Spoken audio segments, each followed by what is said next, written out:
Welcome back to Sportsmen Hoops, the Sportsmen Hoops podcast. Hey, unbelievable week of basketball in the NBA. What a really, really great weekend. Lots of great games. KD versus Giannis. The Sixers trying to stay hot against CADE. Um, l- Great Friday night games, great Saturday games, great Sunday games. Hey man, subscribe, but hey, let's get into it. Let's start off right away. Uh, the beginning of the weekend, one of the games that I really some of the games I really focused on this week were the games that the Sixers were in, the games that the Spurs were in, and of course the games with KD and the Houston Rockets as well. I wanted to see what they do. I didn't have a big chance to watch KD starting off at the beginning of the year, but I really like what Houston is doing, and a lot of teams around the NBA are doing great. A lot of players, a lot of unsung heroes over the weekend. But hey, let's get into it with my favorite team, the Philadelphia 76ers. Now, Philly, let's talk about Philly just came off, a back-to-back, Saturday night first and Sunday. Sixers did a great job against Toronto the first night of the back-to-back. Tyrese Maxey had 31 points. Joel Embiid had 29. Um, Philly, really flipped the game with a 35 to 20 second quarter. At first, Toronto came out, was being physical with the Sixers, but the Sixers came out really with a lot of energy. The game before that, they were kind of seemed a little bit run down, but the Sixers did a great job against Toronto and Scotty Barnes. One of the things that I did notice about the game, as I said, I really, really enjoyed it. I was glad to have Embiid back for sure. I want Embiid, and offensively, he did great. Embiid's still a great player, and we need him if we have any chance of trying to win an NBA championship. But the problem is, unfortunately, as I said, love the Sixers. I'm happy with what they're doing right now. I think they're playing overall pretty well. But Embiid on defense, as much as I love the big man, because I do, I love him. But Embiid on defense is absolutely horrible, even in a win. I know he's trying to kind of stay healthy. He's just coming back. I'm not blaming him. I want him out there on the court. But it's like when he's out there, it's like there's a guy who's always open. He can't play the pick and rolls well. He doesn't do great at the rim. Now, in the fourth quarter, he does pick it up a little bit, especially at the rim. Had a key block in this game for the win. But overall, you see the big difference between when he's out there and Bona and Drummond. I think the Sixers are better defensively, and I haven't checked the plus minus. I should check it. But defensively, the Sixers appear to be better just defensively with Bono out there or with Drummond. But again, we need Embiid out there offensively if we want to make a run. But just to give you guys kind of a little insight on kind of the way the game's being played uh, with Embiid as he tries to come back and tries to be healthy for the Sixers and the Sixers fans. Now, although, as I mentioned, Maxey and Embiid led the way, you know, Trendon Watford actually got his first start, and he had a really, really good game. He had, I believe, his first ever triple double, but regardless, it was a great game by him. I know a lot of you probably don't who know who Trendon Watford is. I know him and Maxey have been good friends over the years, and now they're playing together. And against Toronto, he had 20 points, 17, 17 rebounds, and 10 assists. So he really had a breakout game, and the Sixers needed that as they were trying to get another W and stay close to the top of the rankings in the Eastern Conference. Now, the Raptors, they played okay. The Raptors got 22 apiece from RJ Barrett and Emmanuel Quickly. I like RJ Barrett. Emmanuel Quickly is a good player, but man, I know he's, I guess, doing his job. But man, the second he gets over half court, I mean, he just shoots and shoots and shoots. And I know that's what they want him to do. He's like, I guess the spark. And I understand that, but sometimes some of the shots that he puts up are just absolutely horrible. Uh, I just seen, but like I said, I think that's what they're asking him to do. So you can't get on him too much. But even with those 22 points from RJ and from Emmanuel quickly, the Sixers were able to overcome. Kelly Oubre played a really good game. Kelly Oubre is having a really, really good season. A lot of hustle, get into the basket, get in contact. I've always liked Kelly Oubre. He didn't do super well on Golden State, but on other teams he's played well, and he just fits well. Kelly Oubre is one of those guys who just fits well on particular teams, and it just happens the Sixers need a wing guy who can defend a little bit, who can get to the basket, shoot some threes. Kelly Oubre, he's doing a really good job for the Sixers. And and I was happy to see the Sixers get the win on Friday night. Now, on the second half of of the back to back, the Sixers had to go up against the Detroit Pistons. Now, oh, I'm sorry, excuse me. They played the Pistons. I said this was a back to back. Well, these two games were not a back to back. Sixers played Sunday against Detroit, and hey, this started off as a good game. There was no Embiid, but I have to tell you, as much as I wanted the Sixers to win, I'm a Sixers fan. Jalen Duran is a man. 21 points, 16 rebounds. And look, it's not just about the stats.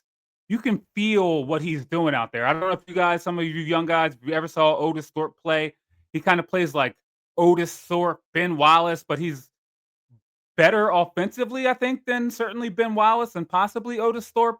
Uh, he bangs on the boards. He's just a strong guy. He is all man as it pertains to basketball. I was very impressed with what he was able to do against the Sixers, impose his will, had a lot of energy, was overpowering Bona. Now, Andre Drummond did play a good game though as well against Detroit. I was happy to see Andre Drummond. I know. I swear to you, I know in today's game, Andre Drummond's value isn't as high as it would have been in the past.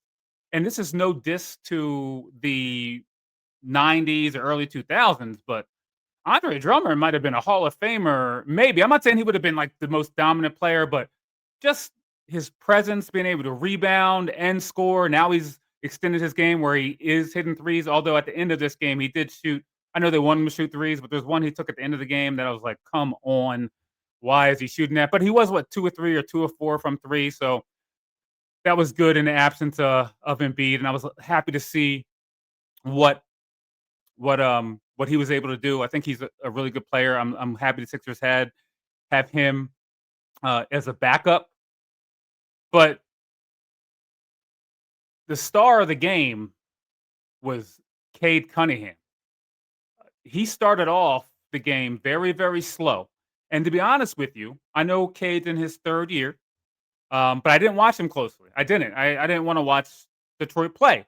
And I've seen Cade play, but this particular game, I paid very close attention to him because in my mind, I'm saying, hey, I want Maxey to have a good game, the two guards in the Eastern Conference. I want Maxey to do better than him. They're both the lead guards, both the best player on their teams.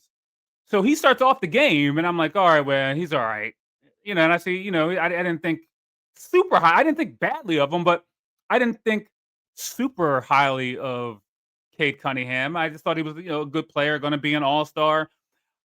But I have to say, Cade Cunningham, people are going to get on me for this. He is going to push Luka and SGA for best lead guard in basketball. He is 6'7", 6'8", has control of the game, gets his team involved. He set the table the whole entire game, kind of eased his way into it. And then when he wanted to get into the game from the scoring part of it, he was already playmaking and helping his team score, keeping them in the game. Helping, it seemed almost like you would have thought Jalen Durant was their best player if you watched the beginning of the game because Jalen Durant was doing great things physically, rebounding, dunking, going hard to the basket.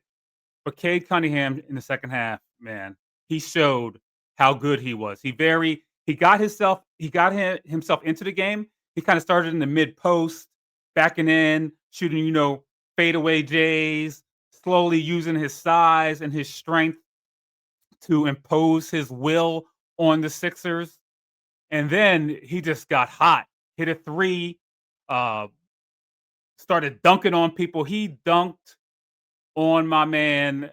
Uh, Although, as I said, uh, Drummond did a great job and had a good game, but Cade Cunningham dunked all over him. And as I'm saying, it wasn't just the dunks. Cade was also very, very clutch in keeping his team in the game, getting them to tie the game, and then keeping them steady in the clutch last 5 minutes, last 2 minutes, getting key buckets. Cade Cunningham is going to be a star in this league if he's not already a star.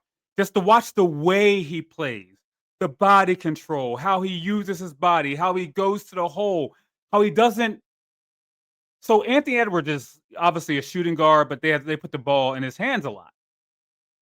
Cade has more control over his game than Anthony Edwards does. Like, he knows how to kind of set the table, play make, wait to see when it's time for him to take over the game.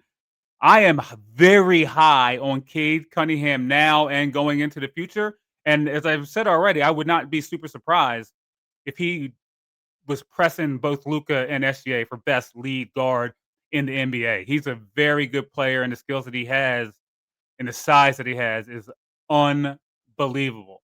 Now, Maxey had a good game too. Maxey did have 33, uh, but overall, that wasn't enough to. Maxey played very well.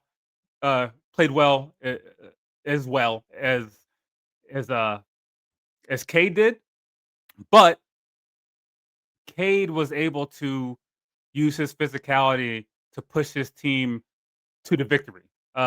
Detroit forced 19 turnovers, held Philly to 42%. Uh, so from the field, and then Philly's just had all year has had bad third quarters. They kind of drag in the third quarter, and they dragged, and Cade did not. Cade and as I said, Jalen Durant are going to be a force. Right now, they're number one in the standings in the Eastern Conference, and the way they're playing, I honestly, with a player like Cade, who's able to control the pace, along with a physical, strong, defensive-minded guy like Jalen Durant, they're going to be a force in the playoffs.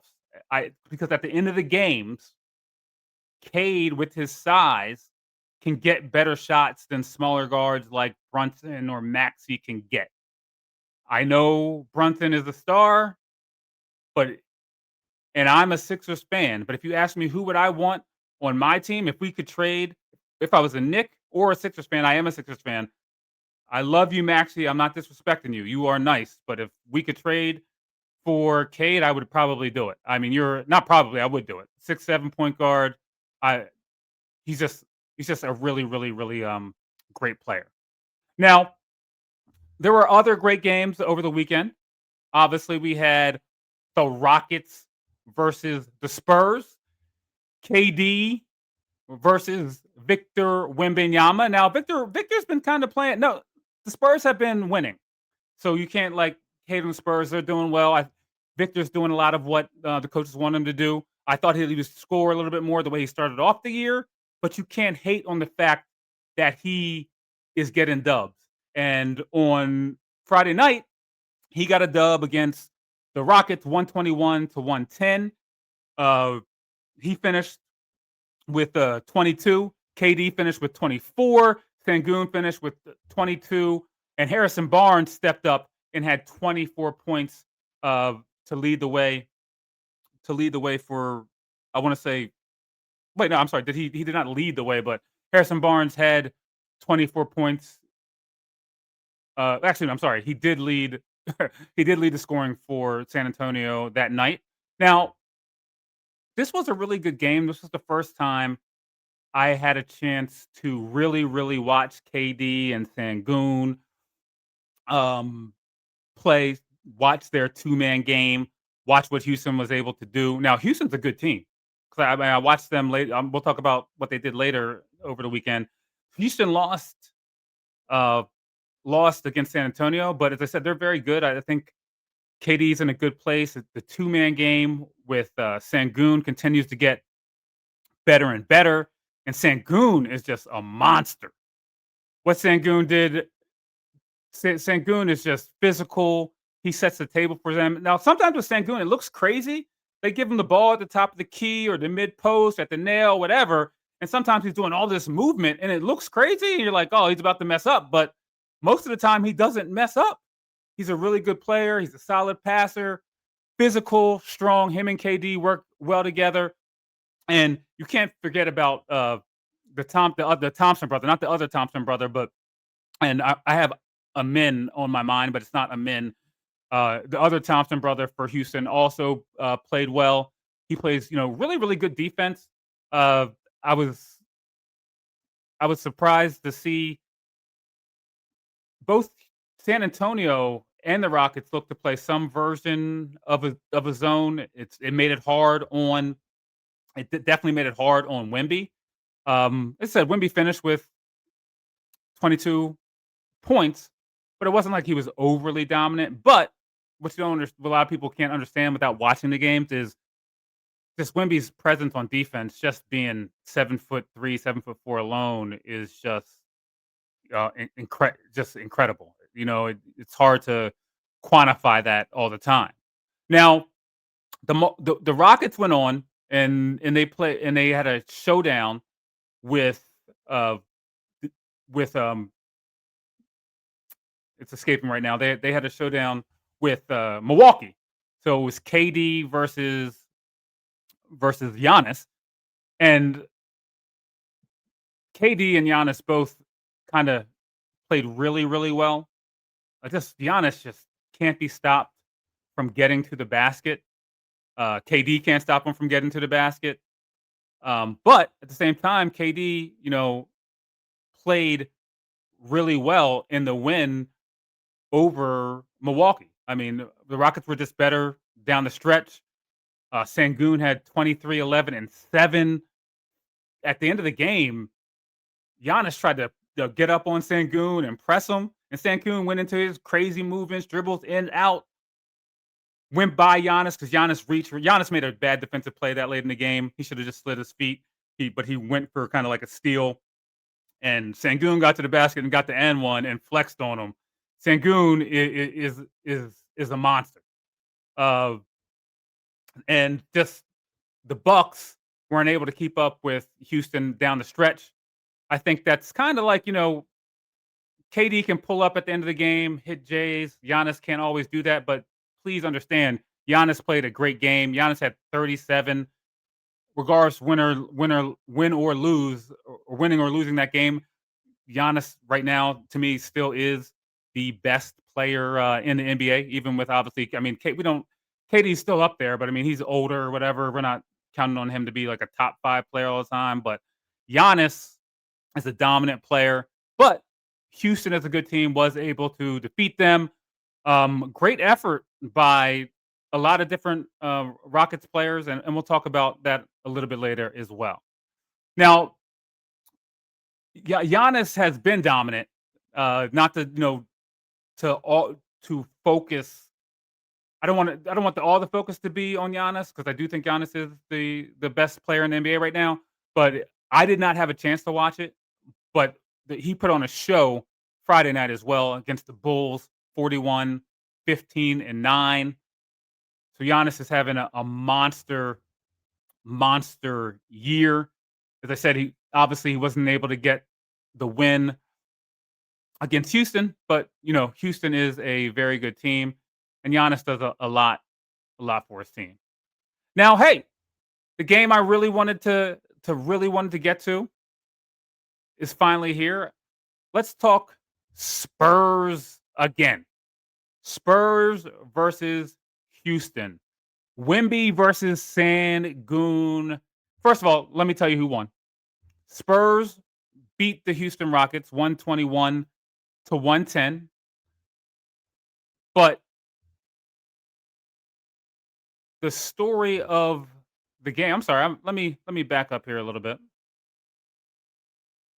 because we already spoke about what the Rockets were able to do and a little bit about what San Antonio was able to do against the Rockets, and I gave you that score. But the one thing I wanted to touch on again is, or that I did not touch on, is kind of the matchup with Şengün versus Wemby. Wemby, long, strong, and lengthy, and Şengün just a powerhouse. And they just, they're like two forces uh, when they go against each other. Şengün tries to muscle them and work sometimes. Giannis kind of or not Giannis, or Wemby will kind of outskill him, go over him or go past him. It's really just a really good matchup, and also within when one great part about the matchup is it's kind of like two big centers again. And I know, like in the '80s, '90s, centers were more important, but now centers, Şengün and Wemby might as well be guards as well. They both initiate offense, do guard things, but it's good to see two big men, quote unquote centers, kind of go at it. And that was a really really great matchup. Um, Spurs overall like had a really good weekend. De'Aaron Fox came back with 24 points, of and he was good. I'm excited to see what Wemby is able to do with De'Aaron Fox going forward. De'Aaron Fox was great down the clutch, down the last 5 minutes of the game, hit some really, really key shots. So they actually needed him.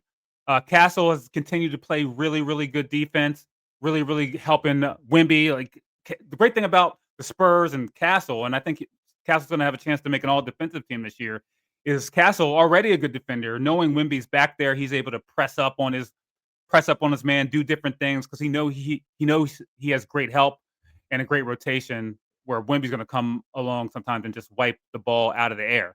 So shout out to him. Stephen Castle's playing well. Uh, he had 14 points and 14 assists. So overall, the Spurs are playing well. Wemby is in a little bit of kind of like, I guess, a scoring slump, but at 7'4" with Fox coming back and him playing great D, I still think that eventually Wemby will be recognized as the GOAT. And by the end of this year, I still think he will be uh, considered universally a top 5 player, if not the best player in the league. So the Spurs going forward look to have some, really good momentum. They're really showing They're really showing some growth. They have some injuries. They're going to get their rookie back sometime soon, so they're going to continue to do well. And I believe that they'll finish the West as a top 3 seed going into the playoffs.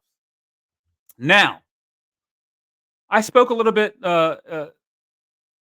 about more than a few teams: the Sixers, the Spurs, Houston, the Bucks, and kind of what Giannis has done. But one of the key things really all weekend, from let's say from Friday to Sunday, that I really noticed, that I thought was great, is some of there's a lot of guys out there in the NBA that are doing some great things, and it's not always the super, super duper star. Sometimes it's a role player. And over the weekend, a lot of role players really stepped up. And today I am going to give you the top 5 role players of the week and kind of what they did to become the top 5 role player of the week. So we're going to start with the Spurs. Julian Champagnie. I don't, I may be mispronouncing it, Champagne or Champagnie, however they say it. But over the weekend versus Houston, he had 22 points, 6 threes, and he was incredible, just hustling, playing good D.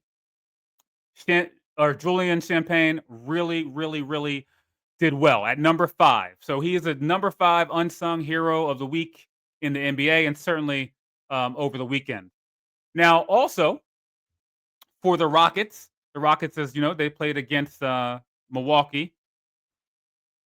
Reed Shepard had 16 points off the bench against Milwaukee. He was a huge spark for them, playing D, hitting threes, doing what he needed to do to help his team win. Reed Shepherd was incredible. It wasn't just that one game. He actually, I think, over the weekend played well in both games, but in particular, the game against Milwaukee. And he was definitely a big reason why the Rockets were able to pull out a win. Now, this guy is kind of a star, but he doesn't get the headlines, and he's kind of building his stardom. Obviously, the best player um, the for the Pistons is Cade Cunningham. But I am telling you, and this is the first time I've seen him play before, but I really, really, really paid attention to this guy, and that's Jalen Durant. 21 and 16 versus the Sixers, dominated the boards, was physical. The Sixers could not do anything with him whatsoever. And as I said earlier, he is a man's man as it comes to hoop and comes to basketball. Now, the second guy on the list, hey, I love him. He plays for my Philadelphia 76ers. And although I love the Sixers, I did not expect this out of him. I did not know that he had this in him. But it's Tyrese Maxey. He's one of his good friends. Trendon Wofford. Trendon Wofford was trending well. 20 points, 17 rebounds, and 10 assists in a triple-double in a win versus Toronto in a game that the Sixers needed. They were bouncing back from some losses earlier in the week, and one of the big reasons was Trendon Wofford. He is the number 2 unsung hero of the weekend or the week or weekend in the NBA. Now, number 1, and actually, a guy who I really, really like for the Spurs, and believe it or not, it is not going to be Wemby. It is going to be Stephon Castle, who's having a good year. He had 14 points and 14 assists versus the Pelicans. He helped close out the game. He did very, very well. He is my number 1 unsung hero of the week or weekend. Stephen Castle continues to get better. I like his game. I like him along with Wemby. I think he can play with Fox as well. As Fox is back and continues to do well. I'm very excited to see what the Spurs do going forward. They seem to be a really good team because even when Wemby's not dominating, although he's played well, he's not dominating the last 3 games the way he was earlier in the year, but still doing well. They're able to win games, and Stephen Castle is one of the big reasons, and he is to me the number 1 at 14 and 14, 14 points, 14 assists against the Pelicans, the number 1 unsung hero of the week or weekend. And hey, we all know the Stars sell tickets, but these guys are out there helping their team get W's. And that's how good teams become great teams. That's how bad teams become good teams. It's when kind of the players who aren't the stars are able to play well with the stars and kind of be great out there on the floor and step up, make some big buckets, play great D. So hey, man, overall, great week in the NBA. Week 3 of the NBA. Philly split, Houston split, Milwaukee split, and San Antonio, the Spurs, they won both of their games over the weekend. A lot of unsung players did really, really well that I want to talk about. I will talk more about the Thompson brothers. I think they both had really good weekends too. I didn't talk enough about them. But I'm really excited about all those teams. I think both Houston, Philadelphia, San Antonio, as well as Milwaukee will continue to do well. Giannis, I believe, is leading the way right now in terms if you were to choose an MVP. I think he would be it. Obviously, Luka's doing so well, so I'm excited about the NBA. As I said before, and I say almost every show, hey, LeBron, I love you. Curry, I love you. I love all you guys. KD, I love you. But I really do think the NBA is in good hands. I'm even more encouraged by that is the fact to see what Cade Cunningham. I've mentioned him before, but I was very impressed by what Cade Cunningham is. And I'm not going to say he was a secret. I knew who he was, but man, his game is just So nice. So get out there. If you guys want to find, I'm sure all of you have different teams, different players you like. But if you're not watching Cade Cunningham, you really, really are missing out. All right, guys. Well, hey, that's another show. I hope you guys enjoyed what you heard today. Please let me know in the comments below. I have 5 unsung heroes of the week. Let me know on your team or the players that you watched over the weekend or this past week. Who's someone out there? Give me a couple guys who aren't the stars of the teams, but are having a great week or having a great year in the NBA so far. Some unsung guys that don't get a whole lot of headlines, maybe not even all stars. You know what I mean? So, hey, as always, like, share, comment, please. I want to talk with more of you guys. Like, share, watch more videos. Check out one of my other videos that's coming up. You'll see it right here in 1 second. Hey, the NBA is hot, guys. The NBA is lit. So, I mean, look, I don't understand. This is the Sportsmen. Like, subscribe. Don't forget to subscribe. That's what I forgot before. Like and subscribe. I would love to talk with you guys more and more about basketball. Let me know what I got wrong and what you would get right. All right, guys. Be safe. Sportsman Hoops, baby.